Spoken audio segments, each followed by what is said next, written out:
Hey, it's CJ. Nice to meet you. If I've never met you or haven't talked to you in a while. Okay. So I did two amazing things today because we're all in this together. So I think it's just time that we become non complacent and start doing some things. So, first thing I did was I called 311 and I reported two different places. Number one, it was a supermarket that was very closed in and ventilated, and the manager said, and I quote, this is what he said to me. When I asked him to wear a mask, he said, "But I'm not sick, and I don't care if I get sick." So this genius really influenced me to make sure that at least the cops can give him a nudge, something, some kind of, I'll get to that in a second. My second one was very similar, a deli that was really packed, but it wasn't the employees not wearing the correct gear, but it was just a very unventilated, tight, packed in deli where no one was wearing masks. And in fact, they were making fun of me for wearing one. And my pool goggles. And yeah, I know I'm not looking the cutest, but whatever, who cares? Saving lives over here. Sorry, didn't know that wasn't cool. Didn't know that I had to be so tough. And, they're pointing at me going like, girlfriend, it's not, you're not going to go skiing now. I don't know. I'll get to that later. But so I'm happy to report I made a 311 call. It took a while. And I got a call from my local precinct right away. And they were so incredibly nice to me on the phone. It was a woman, and we talked like freely about what's been going on. And, I think that one of the reasons that the report was taken so seriously is I kept saying, I don't know how you give in these complaints and reports, but if it's in a hierarchy of what's really serious and what's not, if I was one person calling about my own health and that I'm not feeling well or something, that's just one person. This is a situation that could be making thousands upon thousands, and then who knows, millions of people sick. So this is a high alert, and I kept saying that over and over and over. And I don't know if that was what propelled him to make this a very important complaint to get a call from my precinct. Seriously, like 2 minutes after I hung up, or I just got lucky. I don't know because I've made complaints before and I've got nothing. So when I talked to the police officer, she said that she's going to make sure that people go to these areas. And I said, specifically, I mean, it's not really a law yet, but these are people that really take, they really care about fines. They really care about tickets. And so that will be an incentive for them. And maybe you won't get a ticket today, but maybe that'll be in effect tomorrow. So prepare for it now. So it's just a nice way of saying things. And the same goes for even patrons. You can get a ticket. And that's definitely an incentive for the people in my neighborhood to actually change their behavior. There's really no other way besides making something. And, either you're going to get arrested, it's a crime, it's against the law, or you're going to get a fine for it. Those are the only things that really propel people to do something that's right. So that's the first thing I did, and we'll see what happens. I might get my ass beat because I'm pretty sure that they all know who's the one who called. But especially because I had an actual quote from the manager, and I even said it in the same way. Oh, well, I'm not sick, and I don't care if I get sick, so. All right, it's the dumbest thing I ever heard in my life. That is literally the worst kind of person because they have the symptoms and they might not know it, you know, and they're idiots. So they're just going around like, roaches, just spreading this thing like a guy with one of those like STDs that only like the woman can feel the symptoms, but the man can't. He just like puts it in every single woman. It's like kind of very similar to that. And it's a very, very pretty much the most selfish thing that you can do. If you have the AIDS virus, you don't get people sick. And the thing about this virus is, who knows if this kind of person can't just get the coronavirus once, maybe they can get it again and again and again. So it's just like, having it all the time and then spreading it instead of just something like the flu or the cold where you get over it and then you stop becomes contagious. They don't know that yet. So you're basically just a murderer. This might as well be second degree murder in my eyes. Anyway, the second thing I did today was I I printed these up, and I'm gonna go door to door. I'm gonna get all geared up in my Corona gear, and to make sure that I'm safe. And I'm gonna go like this because I'm gonna have the mask on. I'm gonna go like this to the person that's working there, and then I'm gonna show them this. I'm gonna have tape with me, obviously, to tape them up, and there. So the way I look at that is, what's their downfall on that? What, are they going to lose business if they turn around people without masks? Guess what? In the end, business is going to get back to normal, and you'll have way more business. And then also, less people will die, so you'll have more customers.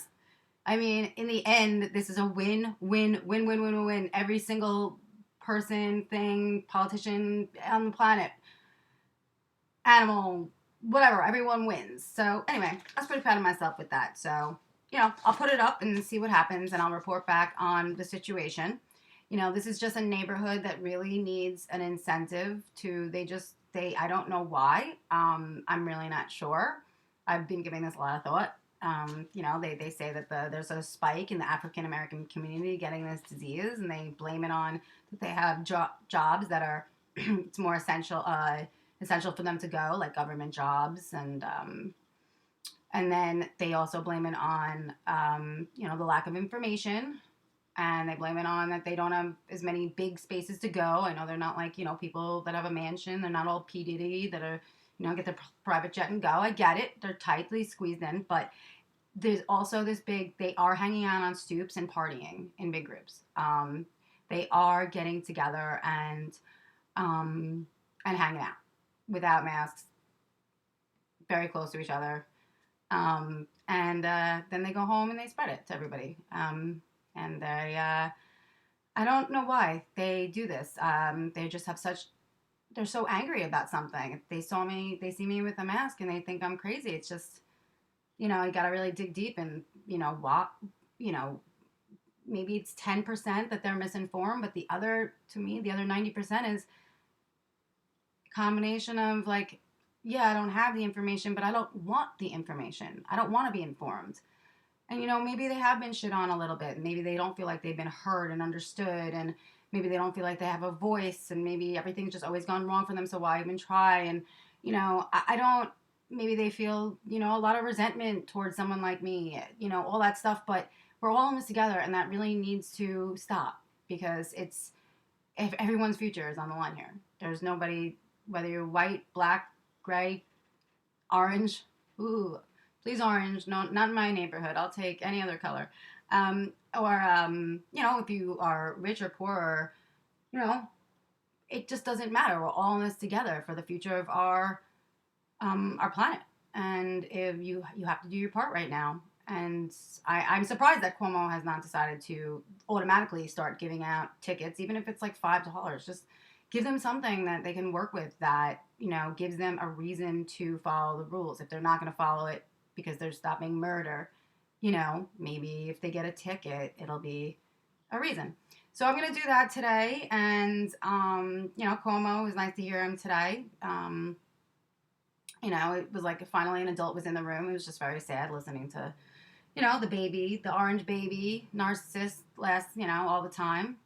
It's very hard for Cuomo dealing with all this and making decisions and learning and all this, there's so many layers to it. And then on top of his back, he's dealing with Trump's narcissistic, stupid, wow, I want to win bullshit. And, Cuomo's thinking about what can I do for everybody in my state and asking for help and saying, I literally don't have everything I need, like tests, and I don't have, these ventilators. I don't know what to do. Help. And he's being real about it. And here we have Trump just going, me, win, win, win, win, wow, I hate you. And, he's just, I'm realizing more and more, it's not just he's a narcissist, he's got paranoia. He thinks that we sit around all day smoking cigars and relaxing and laughing and talking shit about him, about what he's done in the past.